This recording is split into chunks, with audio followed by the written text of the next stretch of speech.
大厨，欢迎你们，欢迎！6位大厨各有特色，小熊今天穿的像小皮匠是几个意思？不，这看我。真的吗？不是美食节目吗？对呀，因为我们现在是团队嘛，我是负责切配的。小熊2015世界青年厨师大赛中国区冠军，他的料理总是充满了创造力和想象力。旁边一位一姐，欢迎！哇，牛仔装的厨师装真的好好看呐！我觉得我们节目的顶梁柱就是你了。哎，要有腔调。哎，一姐，博古斯世界烹饪大赛中国区唯一一位女性评委，是亚太地区厨师界当之无愧的一姐。小虎是胖了吗？瘦了。小虎，部队炊事班特招兵，曾获得世界厨王大赛中国区冠军。接下来一位呢是 Charles 肌肉男，欢迎。Charles 连锁品牌汉堡店创始人，传说中魔都最性感的汉堡店老板。Charles， 你觉得是你的身材好，还是你的厨艺好？都是怎么样？都不怎么样就来了啊！谢谢，请开门走好吗？对，我帮你叫好车了啊。可以更好是吗？对。接下来一位帅气的杨文，欢迎。杨文了不起啊！看过我们东方卫视的《欢乐颂》的朋友就知道，他出现在第16集。那个时候你叫什么名字来着？Johnny 老师。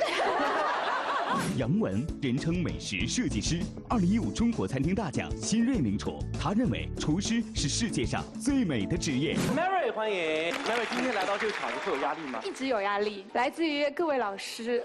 Mary， 私房菜大厨，人送外号私房菜俏厨娘。今天呢，又会有2位嘉宾来到我们节目当中，会是谁呢？掌声欢迎他们！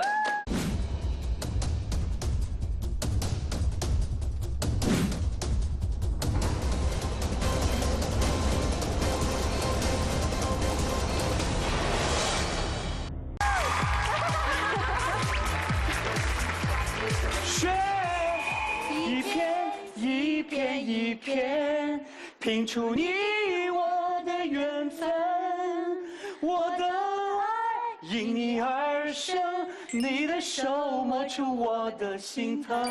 大家好，我是戴娇倩。冰箱主人戴娇倩，年代戏女王，代表作品《花季雨季》《非常接触》《凤在江湖》，主持人上海电视台节目主持人，主持作品《相约星期六》《闪电新感动》。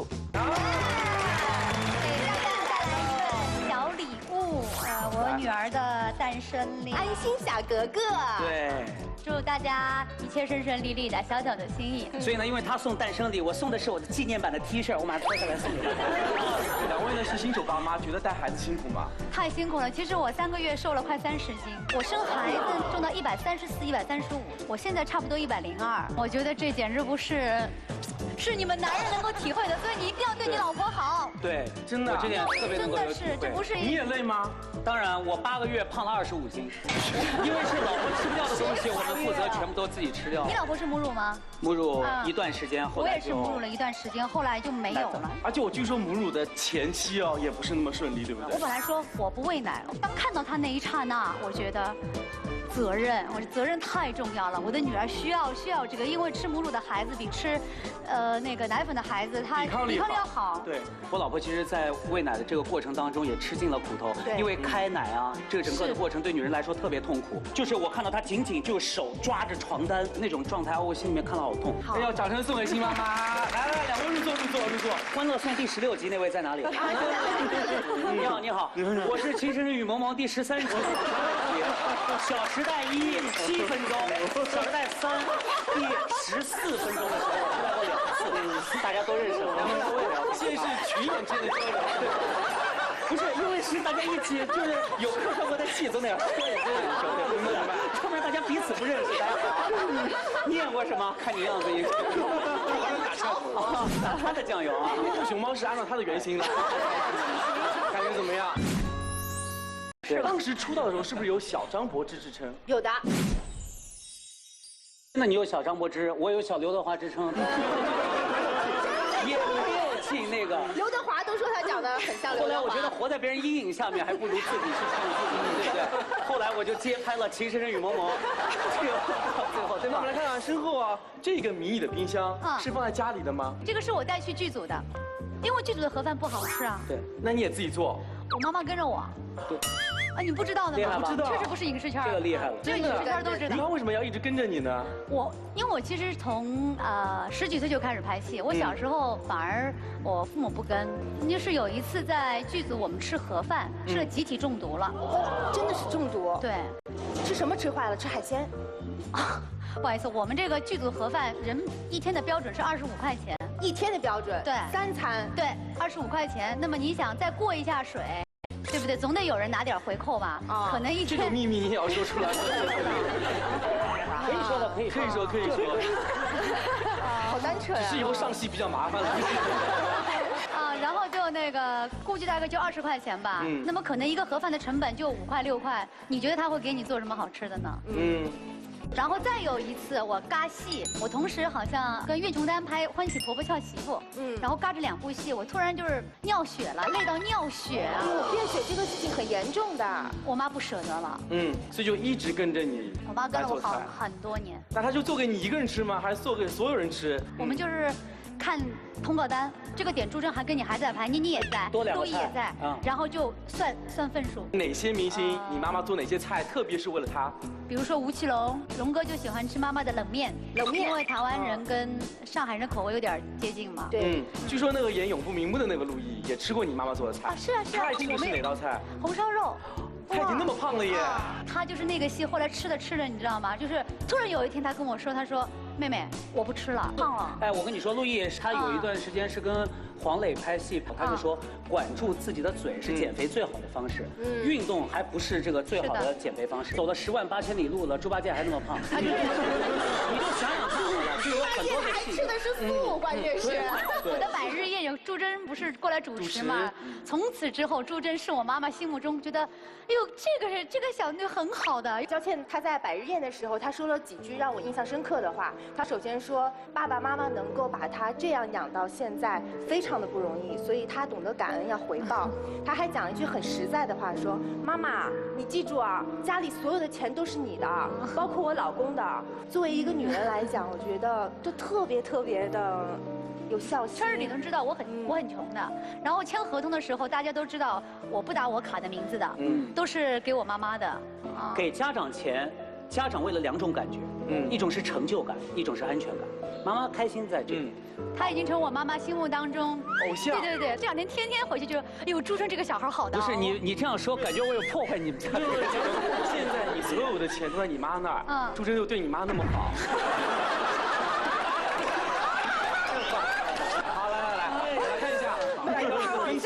究竟有哪些东西好吗？来，一起来看温煦的一个食材。好的，首先呢，我们看到这个，哎，这是上海人的真的很喜欢的啊。不是应该到冬天才吃这个东西吗？芝麻核桃。我们上早饭，我们家有快10样东西打成那个浆，所以有黄豆、绿豆、红豆、花生米，还有杏仁、腰果。都是红皮儿花生，还有这儿芋奶啊，红薯啊，玉米呀，这些都是早饭，当早饭吃。是的，还有这种小土豆，那么爱吃杂粮吗？以前不爱吃，后来我有一段时间检查出来身体不是特别好，就乳房这方面的有那个纤维瘤。我第一次查出女孩子都会有那个小叶增生嘛，我不懂，我听到他们说几点几再乘几点几，我一出到那个门口我就抱头痛哭，我觉得人生差不多了，我的人生怎么会遭遇这样的绝境？我觉得我还做了核磁共振。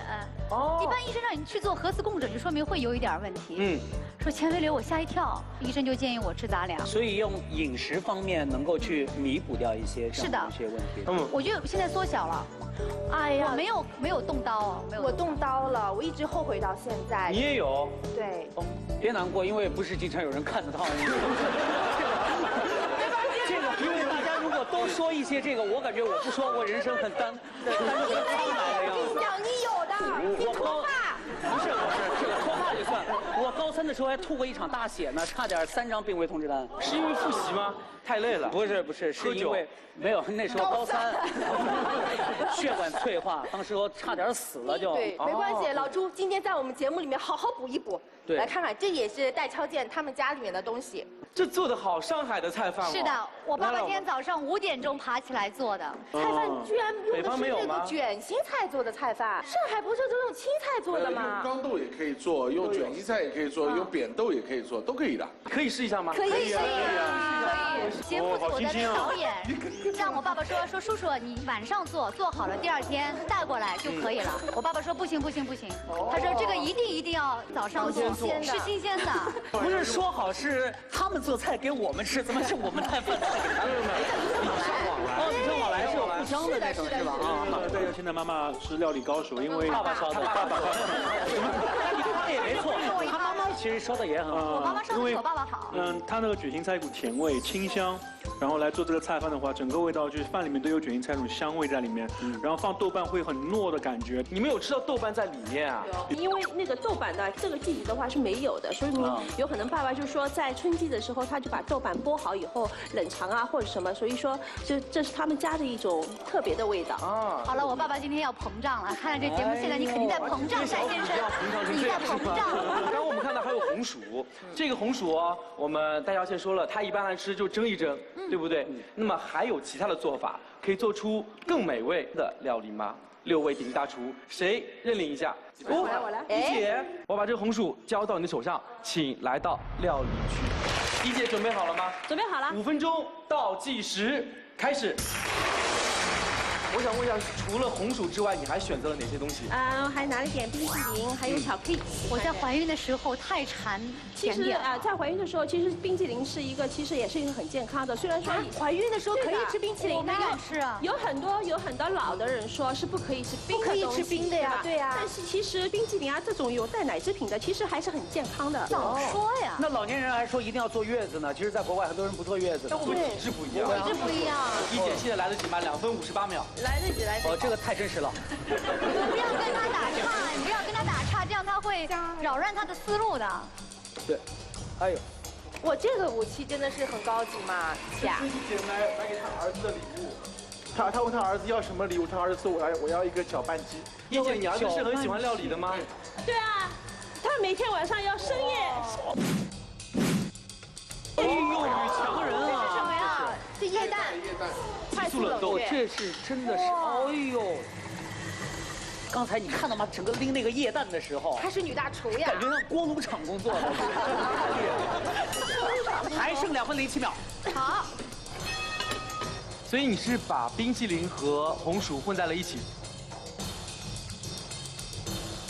1分38。所以你最后的巧克力是淋上去吗，一姐？没有，它要裹上去，就是还原地瓜的样子。哟，哇，哦，就是做成这个地瓜的样子，但其实不是地瓜那种感觉。哦，所以叫红薯冰淇淋。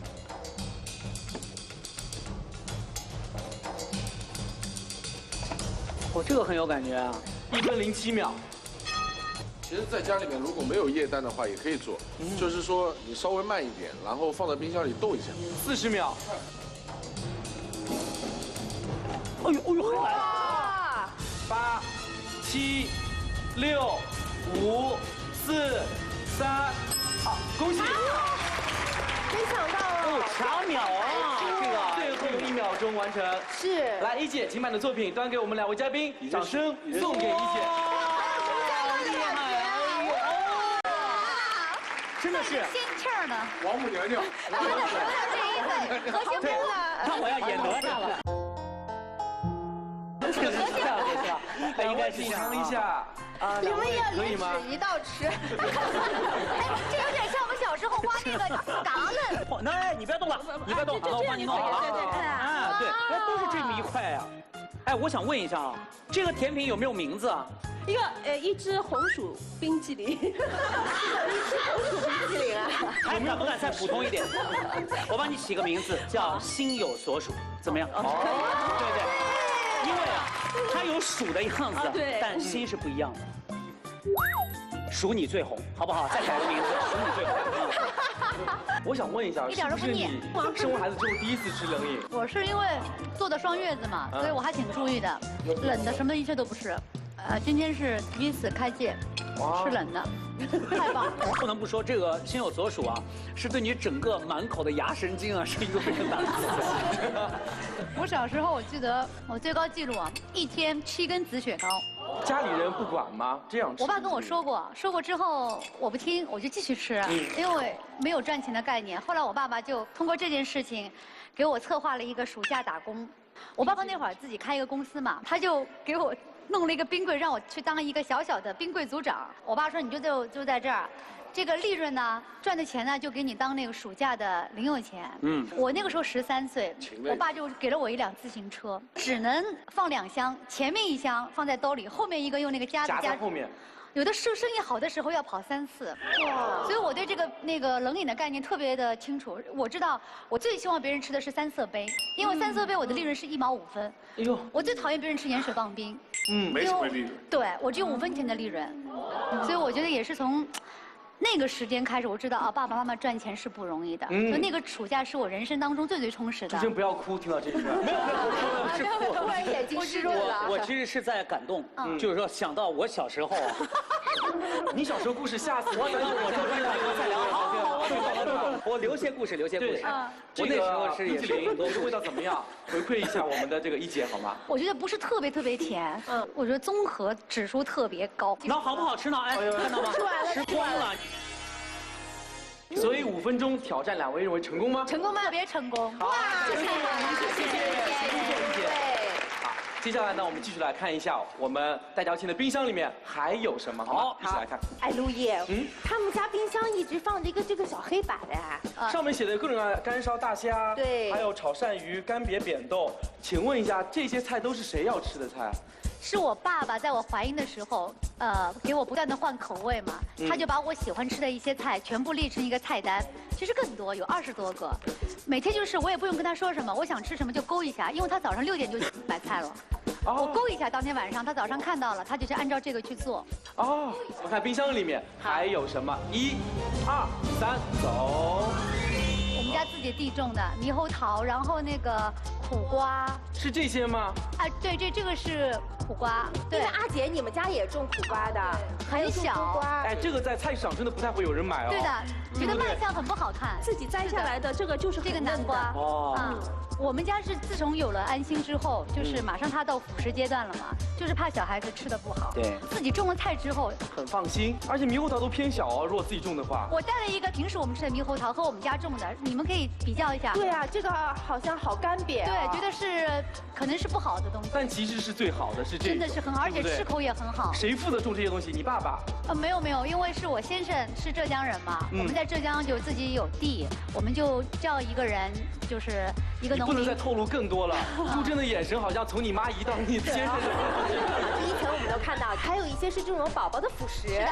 啊，你怎么已经开始吃辅食了？我是让他们从就是德国有带来一些，先摆着，先备着，因为安心已经到吃辅食阶段了。但是我出现一个问题，因为安心的肠胃不好，我发觉不能那么早给他进辅食。对，爱德华的肠胃还是不错，你可以往我家运。这个是什么粉？哦，这个是冬虫夏草。谁吃？是我先生在西藏旅游的时候带回来送给我爸爸的。这个我真的是要推荐给大家的。啊，这是什么？这个是我怀孕的时候伊莎送给我的，她的先生从山西给我带过来的。这个小米超级版。小米的营养成分是大米的6倍，所以我们家就是从我怀孕到现在一直还是在吃这个小米。那这个是巧克力，巧克力家里谁吃？妈妈。啊，你妈妈吃巧克力？偶尔。因为黑巧克力对心脏比较好嘛。对。你是爱吃甜品的吗？我太爱吃甜品了。那你不爱吃巧克力吗？我太爱吃了，但是我们这个职业不允许我们这样的放肆。我记得我有一年拍《单身女王》的时候，就是因为我妈妈在组里烧菜嘛，我胖到了115斤。你要知道，我这个小体格胖到115斤，基本是没有办法看的。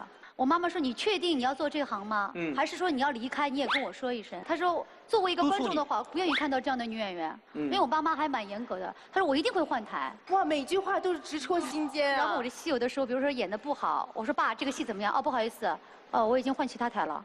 那你怎么会走上演戏这条道路？跟我们说说看。我在学校的时候，我理科特别差，然后我的理科老师老盯着我。突然有一天拿我举例子，我因为那天数学又考了个不及格。他说同学们，像戴娇倩这样的数学学不好的同学，将来做任何事情都不会成功的。你是一个反面典型。是的。跟我一样。我的天哪！我也是这样。突然电视里面那个时候，我不知道你知道有一个中华智星大赛。对，在93年的时候，那个广告我依稀记得。小朋友，邻居家的谁谁谁去报名了，你也要去吗？12到18岁。数学不及格的小朋友都去报名了，你还在等什么呢？来。就是这样子。其实当时还有我们台里好多人。所以现在活跃在荧屏上的一批人，当时都是通过这个比赛的。对。都是数学不太好。比赛是顺利的吗？因为我当时根本没有想过我会选进去，你想。就快6万个女孩子选30个，怎么可能选到我？万里挑一。是啊，我觉得那个时候真的没有任何水分。就像我现在的老板和经纪人，就是跟我当时一起跑组的那个小伙伴，他负责去到外面打探各类文艺动态。正好有时候南京大屠杀要招秦汉的女儿，我们就看着中风广告就去了。对。而且在紫金山那个山上面啊，我们晚上到的，我又突然胃疼。我的父亲就背着我。对。一路走到了山顶，他们的剧组。我觉得爸爸不容易点啊，因为是爸爸是不是年轻的时候身体也不好啊，是还要背着你上山那么长的路。在我拍18楼的时候，我爸爸就查出来是胃癌，是癌症。有一段时间。那个时候我们有聊过，在电话里面还沟通。是的，简直啊！听了以后，就是我想挺噩耗的。所以我们家为什么吃东西那么健康，也是得益于我爸爸生了这场病之后，我们家整个的饮食结构全部做了一个大调整。对，生活习惯也进行改变。当时听到你爸得这病，我受不了，肯定受不了。觉得天都塌。但是我觉得我爸爸，我非常爱他。他当时拿到诊断书的时候，他从来不打麻将一个人，他上来，我外婆也在，他说来，今天我们来搓个麻将吧。我说又不是过年，为什么搓麻将？他说你陪爸爸打一圈嘛。那天晚上我们4个人，爸爸妈妈、外婆，我依稀记得那个场景，我爸爸一直在胡牌，就莫名其妙的胡牌。可能人生就是这样一个轮回，就是当你有噩耗的时候，总是会给你一些小小的运气去填补。打完了，我爸爸钱赢了，他把那个诊断书放在了这个桌子上，拍拍我说。宝宝，他说爸爸可能陪不了你多长时间了，你要加油啊！所以我爸爸在我印象当中，我觉得是最勇敢的一个男人，坚强乐观正。是的，而且他选择了一种特别轻松的方式，然后跟大家来讲这件事情啊。而且他被推进手术间的时候，那一幕，被在推进去的时候，我就永远记得。然后我爸爸一直跟我说，宝宝，爸爸对你放心。你没问题的，你现在已经开始能赚钱了，我对你是放心的，待会儿见。因为人在面对生死的时候，那一刹那，总是触及到我们内心最脆弱的一部分。其实陆毅，你知道吗？大家现在选择自己老公的时候，也跟他爸爸的那个病是有关系的。我先生是我父亲去年开刀，因为他那个刀口啊，他有刀口增生，整个肚子都尖了，又开了一刀。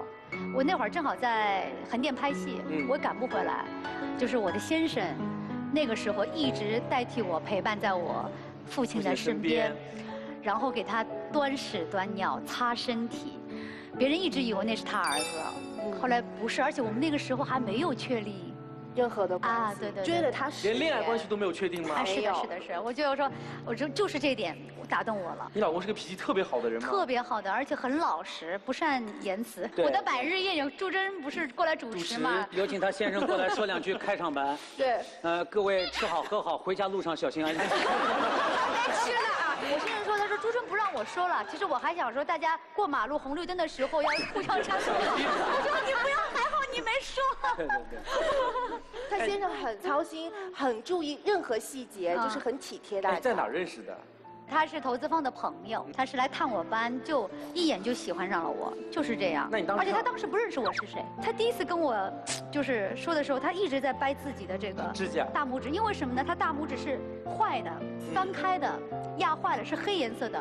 他觉得自己可能很丑，然后他就跟我说话的时候就一直在掰，他想把自己所有缺点掩盖掉，是的，让你看自己的优点。是的。冰箱里面还会有一些什么样其他的东西？转得很硬，谁爱吃的东西？我们再来看一下好不好？ OK， 好，3、2、1，走。哎，陆毅，你看看这儿，棒棒糖。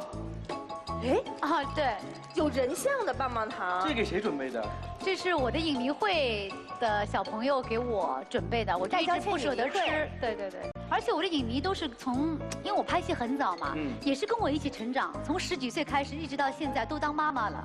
我觉得这份情感很难得。对，一路一起走过来。是的。好，接下来我们来看一下冷冻区会有些什么。来，先看这个吧。这是什么？这个是马奶葡萄。我特别爱吃马奶葡萄。有一年在苏州溪口拍戏的时候，我爸爸就过来探我的班，在苏州火车站离别的时候，我坐着一辆要去往剧组的小客车。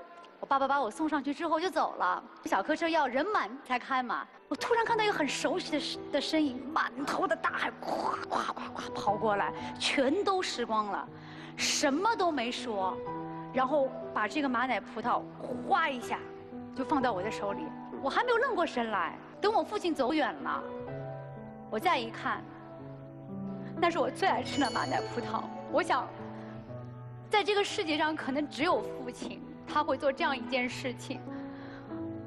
当天晚上我跟我爸爸通电话，我爸爸说我在那个火车站的那个旁边看到有马奶葡萄，那个上海太难买了，我得赶紧买过来，因为你爱吃嘛。他说你带到剧组里面去，现场能够吃。所以当时我在想，哎呀，我一定要努力，不要辜负我父母对我这份爱。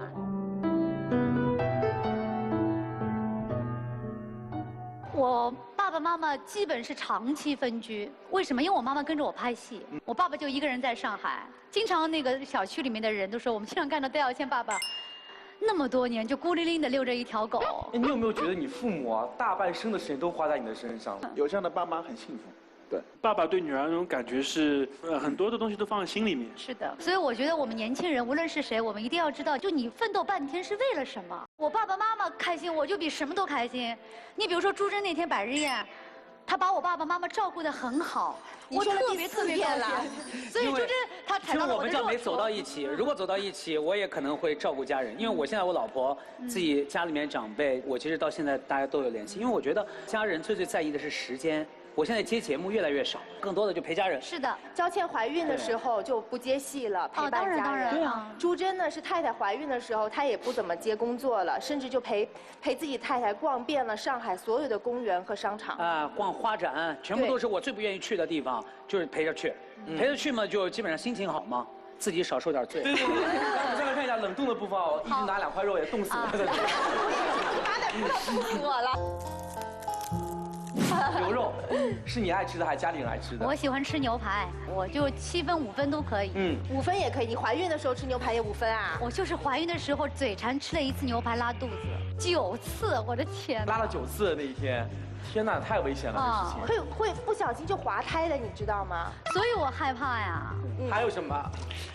冷冻的部分。这是什么？咸肉吗？是这样包的都是。我超级爱吃蟹，去年因为大肚子又没吃上大闸蟹，我特别后悔。所以现在准备开荤了吗？开荤了，我要10月份大闸蟹上来了。还有什么？我们来看看。冰淇淋，他也说了自己超爱吃的冰淇淋。还有这边有咸肉，还有香肠，腌腊食品你也爱吃。今天我们吃到了，这是做菜饭的时候会用得到。大厨们，我们冰箱冷藏和冷冻的部分全部都已经看完了。接下来，戴娇倩，你的时间到了，要出一些题目。给我们6位顶级大厨，让他们进行一次厨艺的 PK， 请出题。做一道能够吃到我心坎里的菜。我刚才聊了那么多，刚才故事不是白说的啊。哦，这是专属厨师啊，做出来带故事的菜啊。对呀。哪2位大厨愿意接受这一轮的挑战？我。好，杨文。对，因为我是西餐厨师嘛，所以说我来挑战一下牛排。要不要再加点难题？就单纯讲，你挑战一个萝卜雕花，拼一把。有些时候要突破挑战。西餐大厨萝卜雕花。杨文接受挑战，那么有谁愿意和他进行对决？我来，我用牛肉和蟹做。牛肉跟蟹呀！掌声送给2位。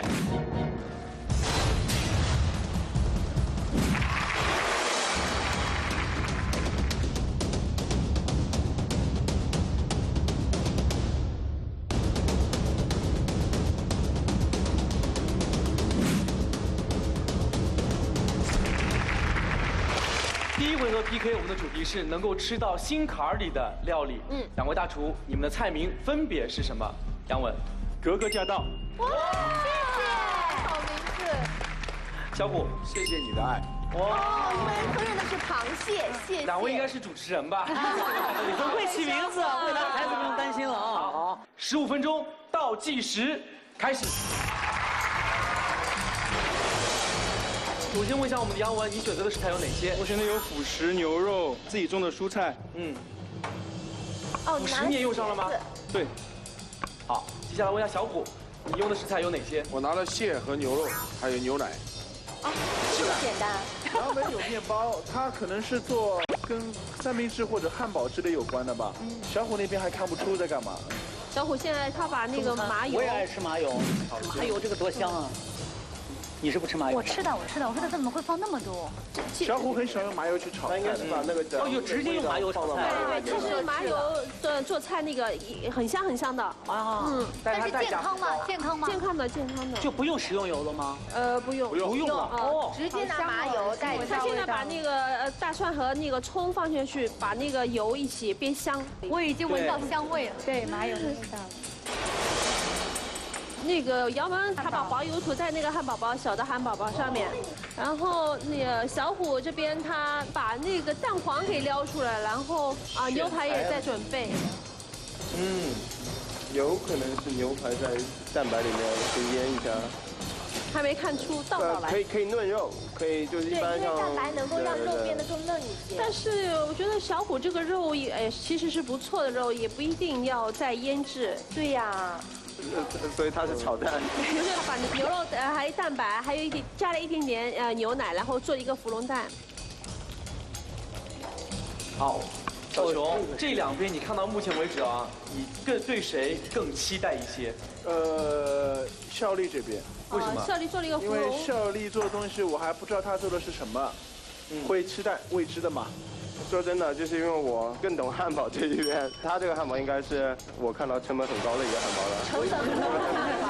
对啊，因为用的用的牛肉特别好，所以它都不用搅碎嘛。其实我觉得作为女孩子来说，很喜欢吃这种小口的汉堡，因为大口的汉堡就吃相很丑，但是小口的话就又方便又好吃。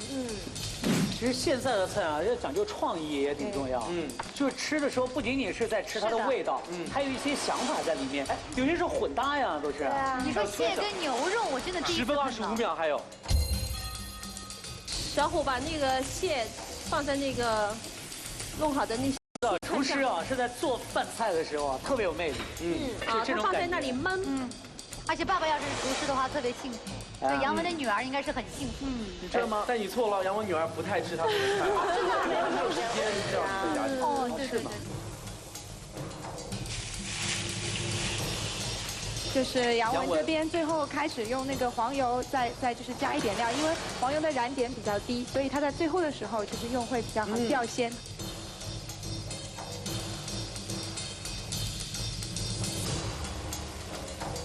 来，一姐再帮我讲一下两边好吗？小虎他调了一个汁，他一个高汤，然后加了很多胡椒，然后就他倒在那个蟹里面焖。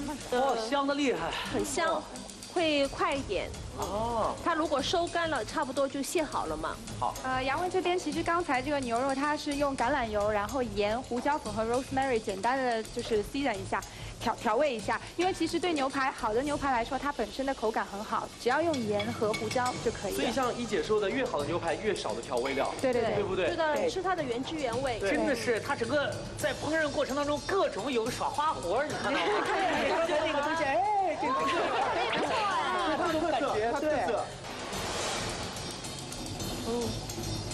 哇。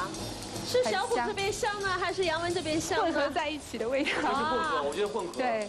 这个是。食欲满满，完全不一样的感觉。对。 6分55秒。哦，好嗲，不会吃牛肉。这个棒。哎，小虎，你的蛋黄也没浪费哈。对啊。它等于把那个鸡蛋黄和蛋白分开来，这样就是有层次感，看上去颜色就很漂亮，很香很香。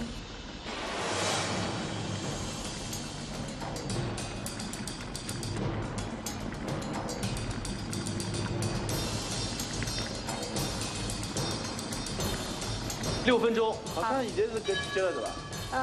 差不多了。说这些该吃的。对，杨文这边蔬菜已经都烤好了，然后牛排应该也差不多。好香。哇，小虎，你看那个汤汁看上去像金黄色的。对，它其实是做了2种不同的蛋白质，对，一个是鸡蛋的蛋白质，还有一个就是本身蟹肉的蛋白质，营养也非常的丰富。一姐，问一个问题，目前为止你更看好谁？其实从那个形式上来说，其实我是蛮喜欢小虎的，因为小虎这个还是蛮有特色的。因为那现在正好是蟹肥的时候嘛，然后把那个蟹煮成汤，汤又很鲜，营养又好。完成了已经，哇！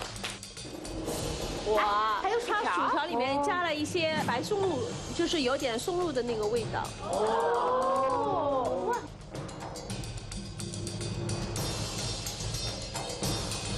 1分40秒。杨文这边他用了那些宝宝吃的那个调料，所以说我也是很期待的。你们这样比来比去，就今天谁赢什么，你们不会不开心？不会1分钟，哦，他继续下锅，1分钟继续下锅。不会啦，就最多出去把它永久不会了，这是。哎呀，40秒，漂亮，终于盖上了。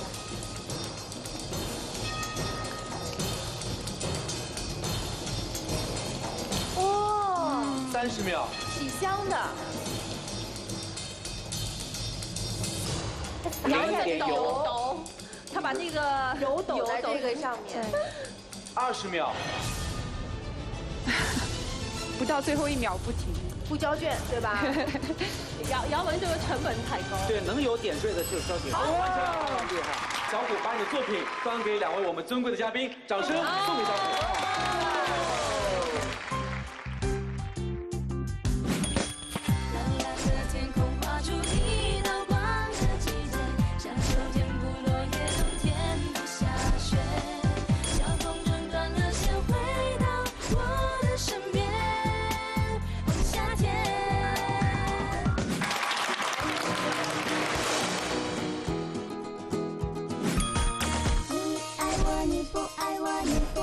谁会爱我？你烦我，你烦着我，你再烦我，你就娶我。爱我，你不爱我，你不爱我，谁会爱我？你烦我，你烦着我，你再烦我，你就娶我。 2位先品尝小虎的中餐。好，先来这道是吧？啊，好，来。哦，这个螃蟹真的是好肥哦，肥啊！哇，太鲜了，鲜啊！麻油很香。肉哦，真的。哎，肉在哪？好鲜，全部用麻油做的。牛肉在哪里？牛肉在那个蛋里面。肉你切的很小吗？肉在哪？哦，切的很小，在这儿呢。别急，后面有肉的。太鲜了，汤都那么鲜，那肉更棒。 牛肉都吃出了蟹的味道，这个牛肉太棒了。因为蟹是现在当季的东西嘛，非常鲜美。如果不想放那个芙蓉的话，就是感觉麻烦，可以放点粉丝，可以放点豆腐，都可以。就是说这样一道菜，就用那个蟹的汁做出来以后，它是百搭的汁。我还是长那么大第一次有吃到牛肉和蟹搭配，而且2样都是我的挚爱。我觉得光是这个创意就让我觉得很棒。这个味道我觉得最好结束之后再下点面，再或者弄点泡饭，对，那就绝了。做一锅。 8个字点评你：高调致蟹，低调做牛。你看这个，他做的这个蟹高调啊，一块一块的，牛隐藏在芙蓉里面。我觉得它的麻油真的是恰当好处，就是把那些鲜味全都调出来，然后一直很香。好，2位请吃第2道来自杨文的料理。哦，我们刚才已经尝了这个，哎，这个薯条做的比外面快餐店好吃多了。我是很期待这道菜，因为它的名字我很喜欢，因为格格是我女儿的小名。对，安心格格。是不是上来你们这个节目再也没有人找我演优雅的角色了？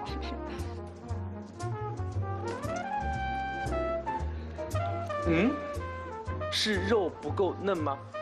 如果这道料理牛肉的部分会失败的话，那就算基本失败。我的这个说法对吗？不对，不对吗？因为我一直在吃薯条，我感觉薯条也加分。你看，配餐成为了主角，说不定是这个主角啊。低调做牛是不是？有点，怎么那么硬啊？硬，好吧。朱珍，那我来吧啊。来了。它的牙真的是冰淇淋都觉得硬，这个牛肉。很硬啊。这牛肉非常好啊！你换一块肉，带椒蟹。那我就不客气了。我问你个问题啊，牛肉不剁成牛肉末，做成肉饼，是因为你考量到牛肉本质是好的，还是因为时间不够？不是的，其实国外汉堡有很多种，有牛肉片的，有牛肉酱的，还有各种各样的。只不过我们平时大众里面吃的都是牛肉饼。换了一个汉堡之后，戴娇倩吃的没对，好吃，还是没咬。我刚才是这块牛肉的问题啊，这块牛肉是正正好好的，一咬下去是非常爽口。我觉得如果是每一个都像这块肉一样，我觉得就太完美了。我觉得很好吃。如果用8个字来形容，不拘一格，格外精彩。因为我们戴娇倩饭量大的关系，吃了2个，所以呢，各位没有机会品尝到。接下来的时间，我们要交给戴娇倩，请拿起桌上的1颗星星，走到2位顶级大厨的中间。接下去的时间交给你。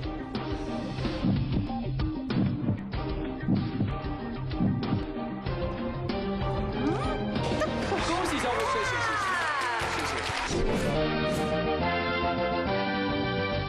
现在能告诉我们一下理由吗？就是因为我没有吃过牛肉和蟹的搭配啊。全新的，你是我们心中的无冕之王，我跟你说，真的是。你知道格子酱它是什么问题吗？我觉得你这个好吃。就是因为我吃了第一口那个牛肉就有点老。先入为主的观念。是的，如果我吃的那个第一口是另外一块牛肉的话，我就觉得是非常完美了。所以是命运今天。不是陆毅你没安排好。因为西餐牛肉1分钟1个温度。点评好吃好，隔那么久再说牛肉能好吃吗？哦，对呀，是的。I'm sorry， 没事，下次一定要注意啊。又是需要拍特写，然后又要等点评，都耽搁了这个味道了。但是第2份太完美了。好，谢谢戴娇倩，请入座，谢谢。戴娇倩，接下来是第2题。还有啊？对，规则是这样的，我们6位大厨分成2组。然后呢，3人1组进行接力赛，也就是15分钟，每人只有5分钟的料理时间。出第2题。哎，这样，你们做一份，就像我妈妈一样，带去现场给演员吃的。我们现在几个人啊？正好10个，正好10个。剧组小灶餐。我们开饭时间只有20分钟，所以我们要吃的是下饭，又能吃饱又能吃好。2组大厨给你们1分钟的讨论时间，开始。团队接力赛，每队3名队员轮番上阵，每人5分钟料理时间，合力打造一道参赛料理。菜品类型、上场顺序至关重要。首先进入1分钟讨论时间。有2个锅，那么就我第2个，接着炒饭。来，时间到，请入座。小虎，你们队第1位出战的是哪一位？肌肉男吧。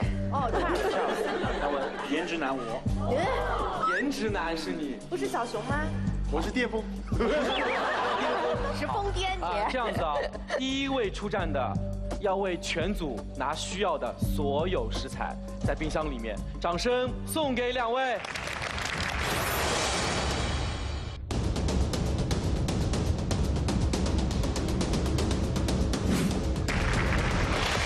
第2回合 PK 满足10人份的料理，菜名分别是什么？杨文，深入骨髓，抓住你的胃。接下来倒计时，开始。杨文，我看你拿了一个锅，是平时咱们大厨都不太用的塔吉锅，对吗？它的作用是在于它上面是尖尖的嘛，然后它水银会到上面变成那个就是蒸馏水，再滴下来，这样的话就可以做到无水烹饪了。有点像咱们云南的气锅。对，是一个概念。好，我们先看看那个 Charles 这边好吗？好姐好。一姐 ，Charles 是完全不会做你们需要的料理吗？没有，我们其实把它分工好。帅哥，你店在哪里开的？所以他的工作是切配。帅哥，你店开在哪里？他不用理他。他会影响你，所以说你不用理他。没关系。好，首先我要问一下杨文啊，你从冰箱里选择的食材有哪些？鸡蛋。鸡蛋、香肠。可以了，不要很多。可以了吗？够了。因为我们今天快点拨鱼奶。Charles 什么不会？他炉子啊，那你帮他去弄一下炉子。他不是在切配嘛？炉子需要解锁吗？啊，锅具切配就是把对，要帮他们打点底啊。好，来。哎呦，好香。好香啊！杨文除了鸡蛋和香肠之外，你还选了哪些食材？蚕豆。Charles，你选择食材有哪些？一姐。OK， 我们选了这个有8爪鱼，还有芋奶，还有长冈豆，还有我们找了一些就是爸爸早上烧的那个饭，菜饭，好接地气啊！对呀。好，你在干什么？两位，你们还剩下2分15秒。他是比我想象的难切，很捏呢。没事，随便搞搞。不用切那个。对 ，Mary 告诉我一下，你们分配给杨文的工作是哪些？所有的工作。对，所有的工作。我们后面他们欺负我，因为我们所有的工作都在饭，你还有1分钟所以他等于把活全都干完了。对。哦。我们是上去就是，因为我们俩都属于颜值担当。颜值担当上去。上去去等他是吧？等哎，这个情况怎么样？就是这样的工作，进入料理。对。1分43秒。这么。问一下小虎，你对于 Charles 的切配满意吗？满意。对，如果他前面有困难或者有问题的话，我们会一方面补是啊，可以。这个烫一烫要不要？对，要烫的要放。对，这打了涨分。好，可以了。还有48秒。好真实啊，好紧张啊！哦，好像。他像。小周，你在干嘛？小周，你在干嘛？给他面粉。哦。还有36秒。go。查尔斯，你确定你是大厨吗？怎么感觉像个菜鸟一样？啊？没事，还来得及。张宇放下。我在帮我讲啊。对了，放下。来，第2棒大厨准备就位。第1棒的跑过来了啊！ 2位交棒。好，击掌交棒，加油！拍了1脸粉。干什么？我干什么？快点！让他煎牛骨髓，煎上色。首先问一下我们一姐啊，放开小火。我们小虎的工作是什么？小虎就接下去会帮我们把那个八爪鱼啊那些，就是做一个浇头。那是个盖浇饭吗？对啊，因为他们剧组会很忙嘛，就是大家吃饭就是会很快，对吗？只有20分钟的，然后又很下饭的，对吧？是的。哦，那个地方是真下饭，你看弄了好多酱在里面。张颜色了吧？张颜色进口香口，哎，不坏嘛。别胡椒，别。小周。上课了不胡椒。漂亮，就应该这样。场面太惊人了，就应该这样子。很厉害，开瓶器啊，好香，我们的骨髓好香。我觉得这几位大厨都挺想进演艺圈的，企图心很重。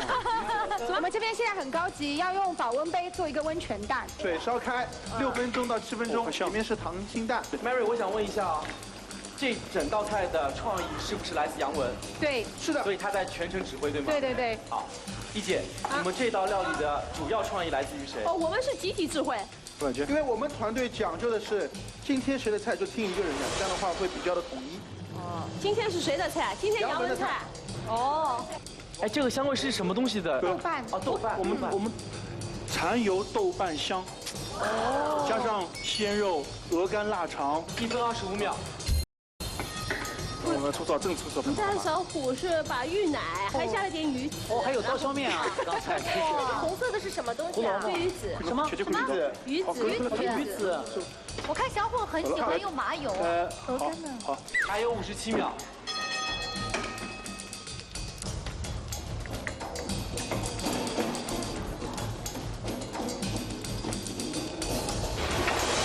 他们有点好，就特别想为下一棒的多节约点。对。我们有锅到这上去，刚肯定那个20秒。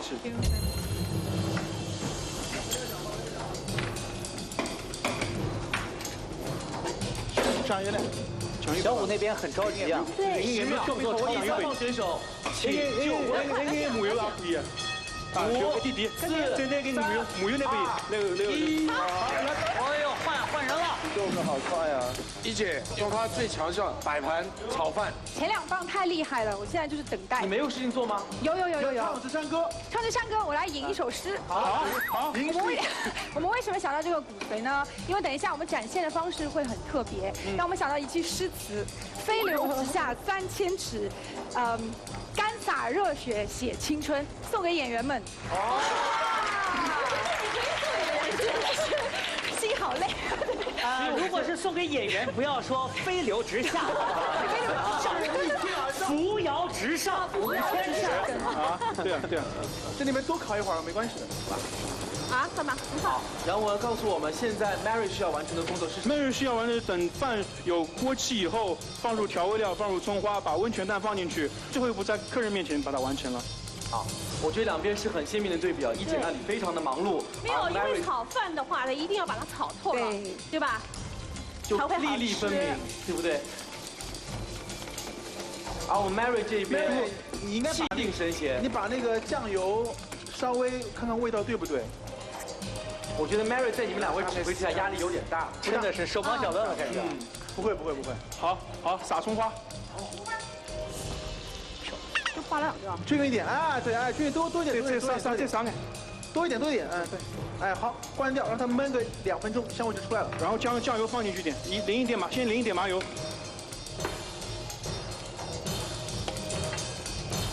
放开米油糊子，好，够了，过度了。淋松好，够了。开到最大火，然后准备好金子油，让它起锅吧。一姐你装盘了是吗？对，一姐在装盘。锁住了。哇，一姐你不烫啊，直接锅里面的菜就手抓，团队精神。我天哪！不择手段。 1分钟。这有点像那种韩式的部队锅。哎，对。就各种各样的东西往里面加。好，鱼子，飞鱼子。 40秒。可以了，大力。来，现在轮到你们这边锁住了。啊！来，一姐，请端上你的料理，掌声送给一姐。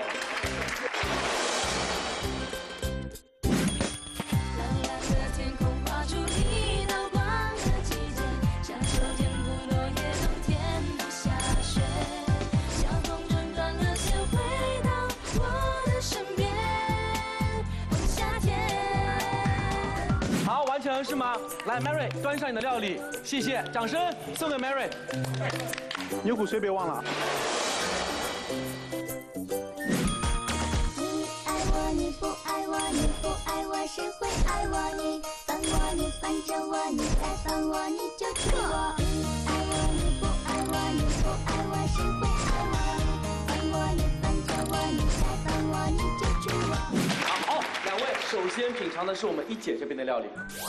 这有点那个互相搭配一下，对锅的意思啊。对，其实这道菜呢，一是能够吃得饱的，还加上海鲜，又有点辣的，所以说是很开胃。好，你也要尝尝对手。多吃点大家。然后就是每个人也会有一个小章鱼尝尝味道，就很难听了。小章鱼，所以是八爪鱼，所以要抓住你的胃。对的。如果你让我妈每天这么做的话，那成本太高了。接下去的时间呢，我们先不点评，直接品尝第2道杨文他们组的料理。因为杨文刚刚跟我说，不要再因为时间的关系影响到他们的口味，好不好？好。第2道料理，有请 Mary。Mary 加油！因为我们是个团队，杨文创作这个菜，Mary 服务这个菜，小熊解说这个菜。好。这个菜的名字叫深入骨髓，为什么呢？就像那个我们这位戴小姐和她的孩子一样，当她诞生到这个世界的时候，她已经和她家里面的感情这个是这个看上去就食欲，然后就要把他们的所有的情感都融合在一起。这个太所以要拌鱼，是这个太棒了。哦，煲仔饭其实很考验。我没有吃过煲仔饭，是把牛的骨髓往上。对啊，港式的。而且他们是用生米做的这个，这怎么好意思？可以吗？哎呀，哦，你这就是一个人的量，这是20个人。女演员，这个啊，你这样为了就是增加一些服务，你再帮他美个甲吧，要不？可以了，我也够了。这是男演员的量。哎，哦，这是男演员的。他说的不仅仅是演员啊，因为是包括我们的摄像啊、灯光、道具，所有的人都是吃这么一点，15个人吃可以，就这个。这个在剧组里面的话，我就不太好意思拿出来吃了，太少了。就是你吃到眼睛都眯起来，是怎么回事？很好吃，为什么？这个超烫啊，他们的那个有点凉了。首先问一下我们的戴娇倩，2道料理分别点评一下。我觉得第1道它的量肯定是够10个人吃的，而且它那个八爪鱼是挺下饭的，杨文这道菜其实煲仔饭我吃了好多，用骨髓浇在上面的我是第1次吃到，我觉得光以这个创意就够赞了，就是分量有点少，你这样的话我绝对不好意思就带到剧组。你到哪里我做到哪里。这样饭普遍都有一个问题是偏湿。因为我很怕吃那个炒饭，很干，他们饭都是很对我的胃口。这个饭呢，我觉得最好吃的地方，反正因为我不是爱吃这个叫八爪鱼那个，我觉得这个很好吃，缸豆，我们家的，还算挺入味的那种感觉。所以我要换一个说了，因为说到这个里面，一个是我特别爱吃的五花肉，这是真的好吃，再加上本来如果单靠那个肉，都觉得饭不够香。但这个骨髓加进去以后，这每一粒的饭我就觉得特别香，这倒是点睛之笔。接下来杨文点评一下对方的料理。它这个饭呢，就是有点像我们的盖浇饭一样，上面有芋奶，还是蛮健康的。那个八爪鱼呢，也挺嫩的，总体还是蛮好的。可以的，管饱。我个人感觉就是饭有点软，太软了一点。有些时候煲仔饭比较硬的，对，它这个好软，偏烂。还有一个就是我觉得，说真的，10个人不够吃啊。加曲的时间依然要交给戴娇倩，请拿起手上的一颗星星，走到2位女大厨的中间。这个问题对我来说就很纠结了，到底是要评选够10个人吃的，还是我觉得我喜欢吃的？综合考量，请选择。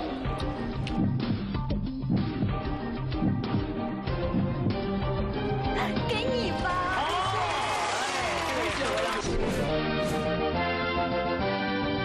说一下理由好吗，戴娇倩？刚才你们已经赢了一局了，我希望他们。他也要考虑平衡，是公平的关系吗？也不是，都有。就是你要说我喜欢吃，我是偏爱这边的，但是量够是那边。掌声送给我们戴娇倩，谢谢评论。因为我们是抓住一个主题嘛，10个人的，在做这道菜的时候，也是要考虑到在现场可以操作。如果我们真的在剧组里面的话，它现场条件是有限的。是的，所以我说我在那么多美食节目当中，我觉得这是一个非常有情感的节目。我们更像一个家人，而更多的不是在作秀。疯狂冰箱，我们下期再见。